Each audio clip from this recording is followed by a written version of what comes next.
আসসালামু আলাইকুম দেশবাসী, প্রিয় ভাই বোনেরা।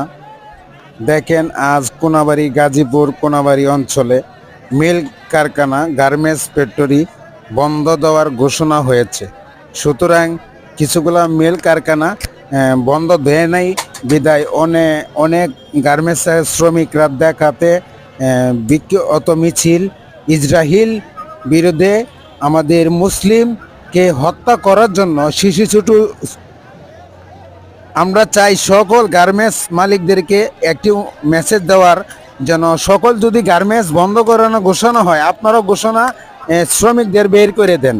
কারণ অনেক গার্মেন্টস দেখছি যে ওরা কাজ করাইতেছে বিদায়। আরে বাবা রে বাবা, ওরা কেন বোঝে না কাজ করাচ্ছে বিদাইতেছে হতো।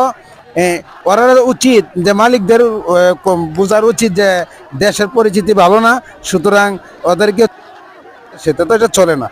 তো দেখেন, তারপর কিছুগুলা লোকরা আসে, যারা মিছিল করতেছে, এই যে দেখেন পতাকা নিয়ে মিছিল করতেছে। আমাদের লজ্জার উচিত যে কেন আমাদের মুসলিমকে হত্যা করবে, ছোট ছোট বাচ্চাকে হত্যা করবে। গাজা, ফিলিস্তিন, ওদের কষ্ট দেখে আমাদের কষ্ট লাগে, অন্তর কাঁপে যায়, খুব মায়া লাগে।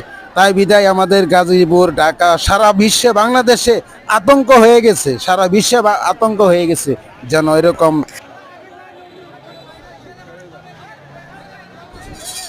সকলে ভিডিওটি শেয়ার করবেন। ভালো থাকবেন, সুস্থ থাকবেন। আল্লাহ হাফেজ।